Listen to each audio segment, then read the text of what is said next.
Welcome to Dialogue here at E Plus TV6, a special edition, Nashville and Parts Unknown with Willi X Evans.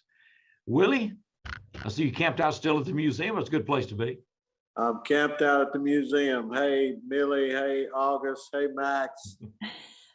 Got to get that in. Yeah, well, I'm glad you don't have about 19 grandkids. You know what I mean? I'm telling you, man, we'll be here all Yeah. Want people to know that Willi, of course, is setting up the Legends of Tennessee Music Museum, which is inside the Carnegie Center of Arts and History here in Jackson. Splendid museum. That's the original Hard Rock Cafe banner when it was just London and Jackson. And Wow. so it's got a lot of authentic stuff there, and it's a great place. They're open 10 a.m. till 4 p.m. Tuesday through Saturday. And so be sure to visit, or when you got people coming into Jackson, be sure to get down to the Legends of Tennessee Music Museum. Well, tell us about our special guest, Willi. This beautiful lady that you're about to interview, she's from Jackson, believe it or not. Well, Okay. she spent some time in Jackson. I knew her father and used to go to her house some and play some guitar, but she was knee-high to a grasshopper then. She's grown into this beautiful woman that we're about to meet. This is Miss Erin Rae. Hey, Erin. Right. Hello, thanks for having me. So, Erin, you left Jackson at what age then? Well, we moved to Nashville as a family when I was going into the 6th grade. So, Okay. yeah. All right. Yeah, but I've been back several times, played a lot at the downtown tavern over the years, and Okay. still got some friends living there. So, Okay. yeah. You decided to get into music then as a career. I grew up hearing my dad play with Willi X over on the harmonica. This is good, Willi. I mean, somebody not claims to know you, credits you as being a music influence. There you go.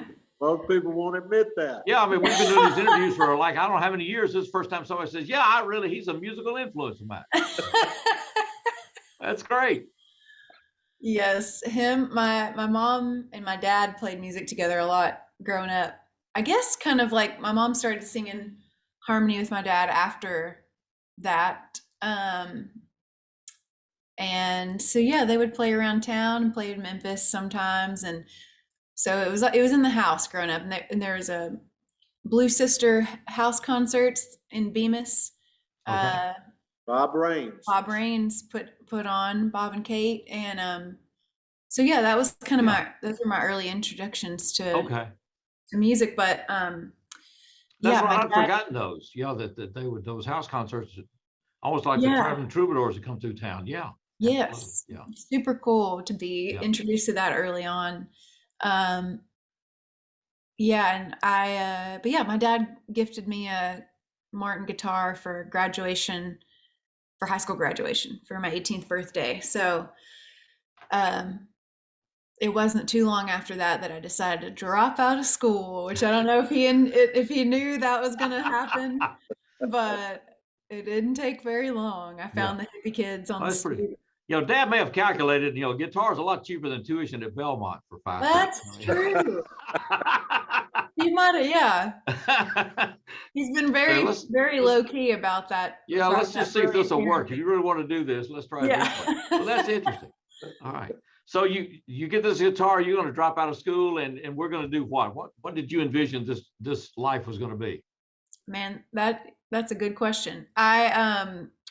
I think I was pretty, wide-eyed and kind of, just, I was like, I want to do music. And I just kind of was, had supportive parents that were down to let me live with them and take guitar lessons and vocal lessons, and as a very, very young adult, and just kind of, I don't know, I didn't have a rush to need to figure it out super fast, but I always knew that I wanted to go play music in England, and I wanted to play the Ryman. And but then of course, as I've gone on, really just continued to learn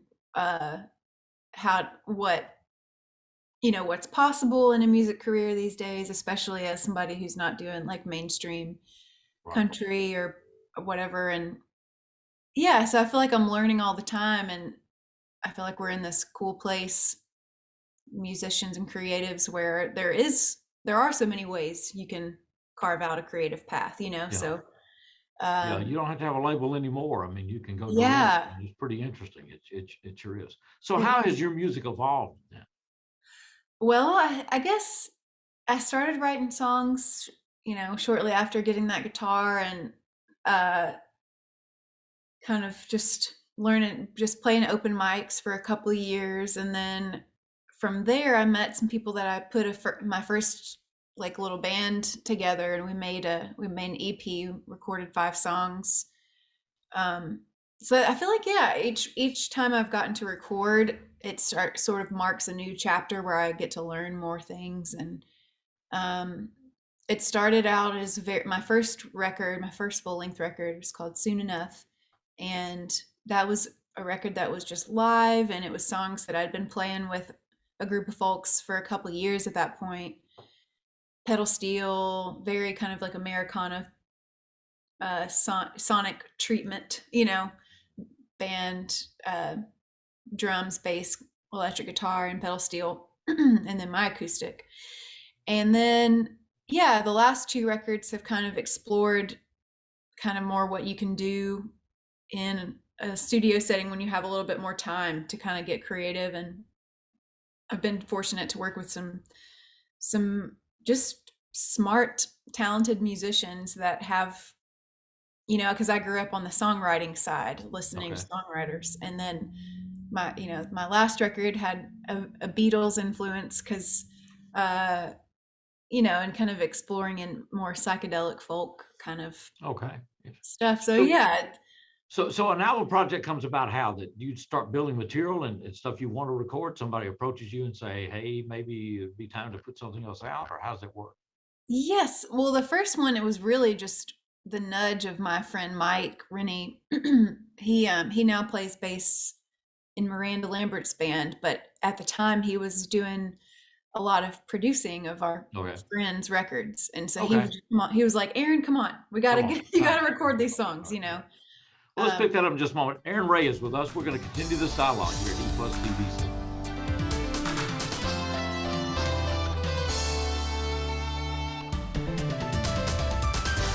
Welcome back to Dialogue at E+ TV6, a conversation with Erin Rae, who was raised in Jackson, Tennessee, moved to Nashville when she was in the 6th grade and has made music her career. Willi X Evans has helped set this up.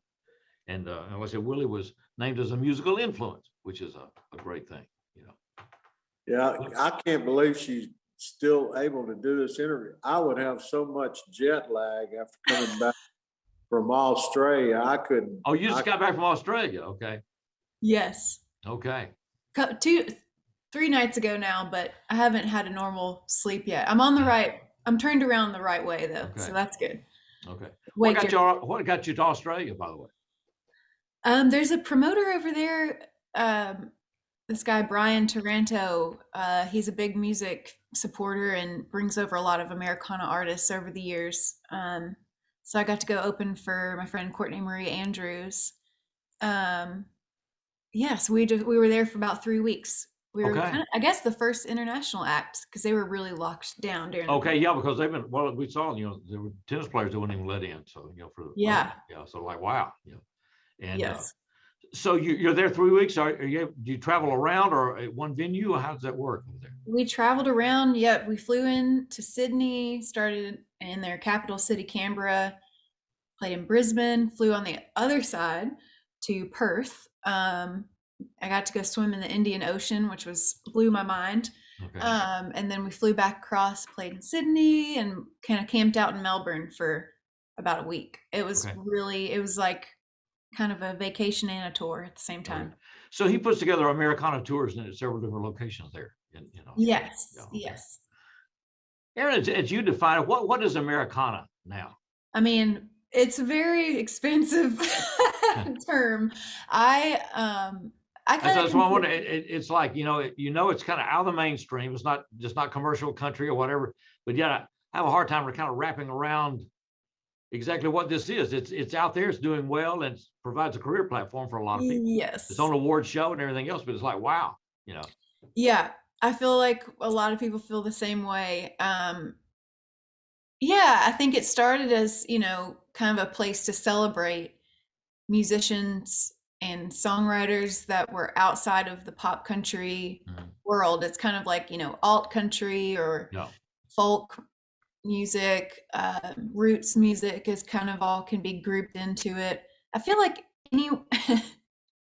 it can be pretty just like acoustic guitar, a classic songwriting structure, music kind of from the heart.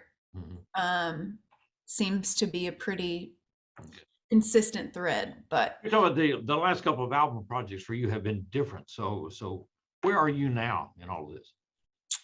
I feel like you mean genre wise, just Yeah. kind of. Yes, I feel like are the instrumentation you're using? I mean, what's different about what you're doing now than what you were doing, say, when you first started out? I guess I'm still writing my songs on acoustic guitar, and that's my main instrument. But kind of just exploring different. But you said the most recent album was kind of Beatlesque, whatever, kind of a different.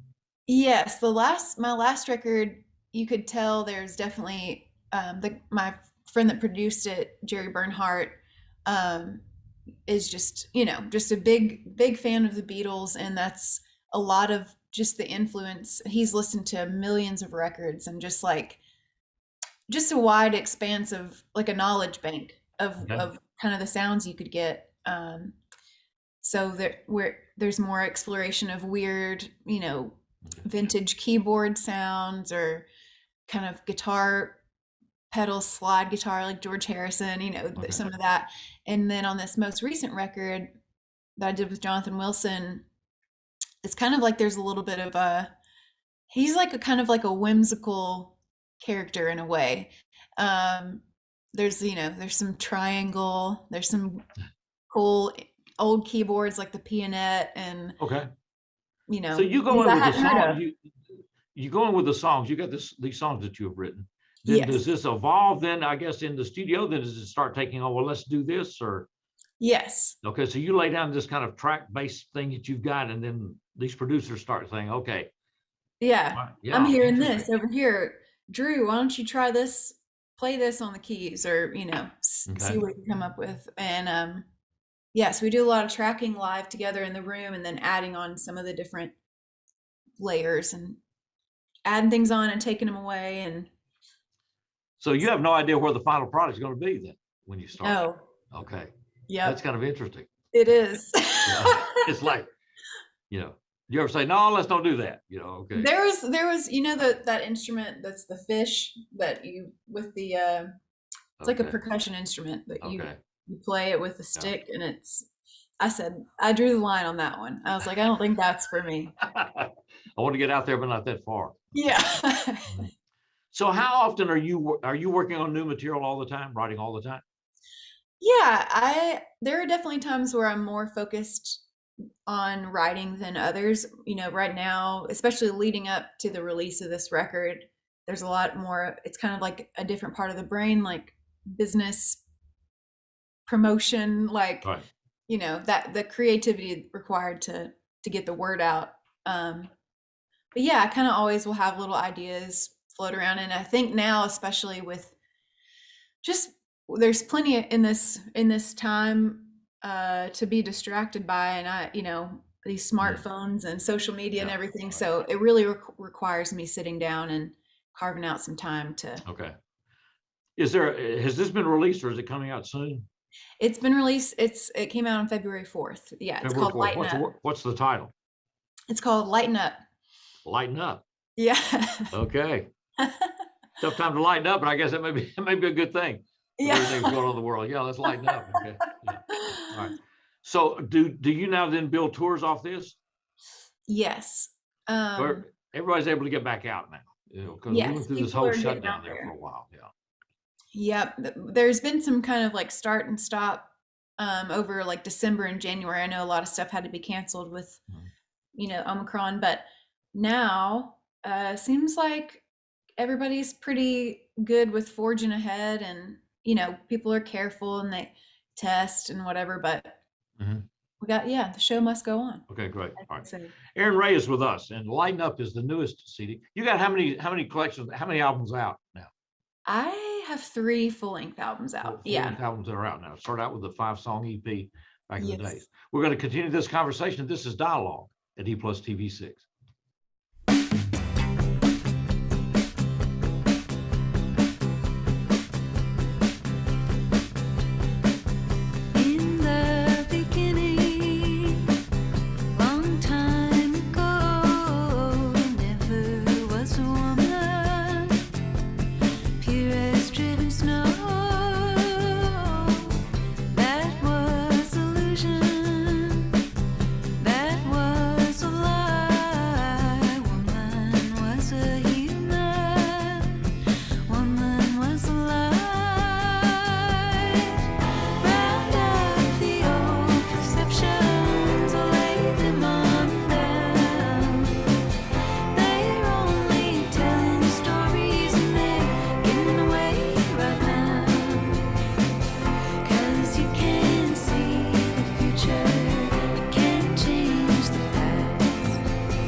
the dialogue at E+ TV6, a visit with Erin Rae, set up by Willi X Evans, Nashville, and Parts Unknown, we call these. And Willie's at the Legends of Tennessee Music Museum. Right. Willi, when you were performing with Erin's father, what were y'all doing in those days? Just old timey music, songs I'd written and stuff. He's great. I mean, her father is an excellent musician. You know, she didn't like the fish thing, but you know, we need to talk to our producer, Steve. We could bring our tubas and play on her next show. See how far Erin's willing to go. Yes. Yeah. Well, I was just wondering, you know, since you were the musical influence, or one of the musical influencers, I just wonder what y'all were working in those days, you know. Yes. We were old timey songs and stuff I'd written. Yeah, that's good. She missed the downtown, what was it, Court Alley tap room. Tap room, what a shame. No, it's probably a good thing, Erin. You know, Bull Durham and the Herd, and I saw all that stuff on Facebook the other day. So you know that is great stuff. But she's been at the downtown tavern and everything else. Yes. Erin, the creative side of this is one side, the business side is another. You try to balance. Are you managing yourself pretty much? I feel like I have a great team. Okay. I work with a management company called 7S. They're based in Denver. So they are the management team, and then there's a booking agent, and this most recent record came out with 30 Tigers, which is a distribution label. Okay. So there's a lot of people on board. Yeah. Yeah. Okay. So I mean, you've been able to build this successful career out there. Because the description, it's interesting that when we all try to do this, we try to describe what we've done or the arts that we've done, and it's just, you know, it's hard to peg you. I think is one of the things I see. Yeah. Yeah, it's like, you know, it's just like the distinctive Southern vocalist or whatever people are. Yeah. You know, it's like, hey, I like this, and really don't know how to describe it, but it's wonderful, and you'll like it too. You know? Yeah. Has that been intentional, or just been what's happened in your life? I think it's just been what's happened. Yeah, I think, you know, fortunately there is that broad characterization of you know, the Americana label that goes over it. But yeah, because it kind of lets me be in I think what it's represented an opportunity for people to get their music heard out there. You know, where if you're fitting into that country hit machine out there, and that goes through different evolutions out there. You know, one time I've been around this stuff for a long time. You know, we went through the phase. We don't want any traditional country people. And then it got where, well, if you didn't have a cowboy hat, you couldn't get played. I mean, you know, it's gone through. And now if it's not short rhyme, 3-minute songs, you're not going to get on the radio. It's like, well, that's not the objective of this. You know. Right. Right. Yeah, there's a lot of other kinds of music. Yeah, a lot of other kinds of music out there. And the people that can crank the hits, that's a wonderful thing. I mean, it's great. Jonathan Singleton from Jackson has obviously found the key to that, because, you know, he won Song of the Year the other night at the Academy of Country Music. Don't take anything away from that. It's a wonderful thing in this. No, it is. It's amazing. But there's a whole nother way, as you say, to do this business, to be creative, to get it expressed. And now you can get play and recognition out there. Yes. Yeah. What is next? Work with a lot of people. Yeah. Yeah. Of course, you just got this project launched and getting ready to start it. So touring and everything else. Yeah. Are you already working on it? In your mind, you're thinking further down the road what the next album is going to be? Yes, always kind of scheming a little bit. More will be revealed about that, I guess, to myself over time. But the next few months, I'll be on the road. I'm getting ready to leave again on Wednesday to open some shows for this band, Watch House. You know, for the next 3 weeks, and then I'll do some headline dates out to California to join up with another project and open some shows for them. So I'll be out on the road till the end of June, basically. Okay, wow. Okay. Yeah. Do you like that? I do like it. It's interesting, after having so much time at home, you know, I really grew to enjoy that lifestyle as well. So it's nice though to have to start to find the balance. You know, I really enjoy both parts. Okay. Of being gone, and it's such a, I mean, I just feel so fortunate to get to travel and see the world and our country and go to all kinds of places that I, you know, in another line of work, I might not really get to do. So Well, that ability to connect with the audience, and I know there's some musicians that really love studio and they have no interest in the other, yeah, that they find their creative outlet and control and everything else being in the studio. Other people, it's like, man, if I can't connect with somebody live, I don't want to be doing this. right. Yeah, it's so interesting to see, like, there's so many different ways, that people go about making music, and I feel like I love playing live, and I love singing into a microphone and connecting with people, and then and then I also really love kind of just that that early way of creating, where you're just kind of making stuff for yourself and just like enjoying just singing in your own house. Erin, if someone sees you on the road, what will they see? Is it you? Is it a band? Is it mix of some? It depends. This next couple of weeks, and I'm opening, I'll be playing solo, so just me and the guitar, kind of the way I wrote these songs, I guess. And then, but after that, it'll be a 4 or 5 piece band. Okay. Which will So be when you really hit the fun. West Coast, it'll be with a full contingency there with you. Yeah, so I'm really excited about that. Okay. Are they people you work with in Nashville, or people that do you work with on the road? People I work with in Nashville, yeah, and I think we'll have some special guests in different towns. Okay. That's one of the fun things about linking up with people that you're friends with, in different cities. So, Well, it's exciting. Well, the thing is, not everybody gets to do what they dream of, and you are, and so yes, I feel that's very real lucky. special, real special Yeah. thing. The source of this music comes in your life from where? When you start trying to write it, are you writing off experiences, things you see, or just is there? Some people say Yes. the music just lands on them or something.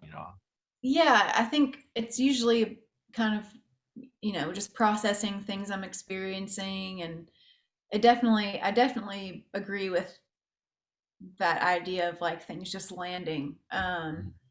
Because there, you can show up and try to write a song, and sometimes it just doesn't work. It doesn't really feel like you're in control of it.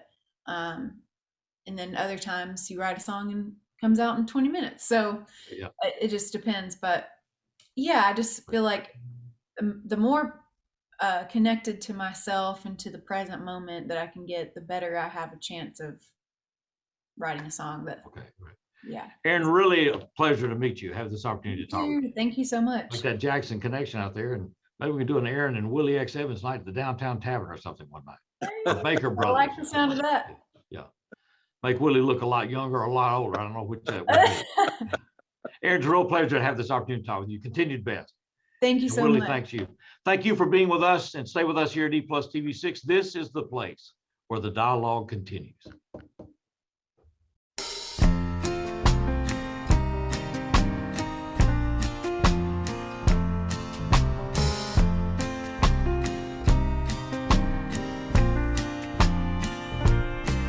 Well, I ain't seen stars in a million moons 'cause of that light pollution. They think of a solution, I hope they let us know. So I drive out to that further place where there are no interruptions. Just me alone, just me beneath an old familiar glow. Can't see stars. Can't see stars. Can't see stars. Can't see stars. And a man-made light fills up the street from sills of every window. So we might take for granted now the miracle of day. Ain't that human nature just a marvel in its power? Just because it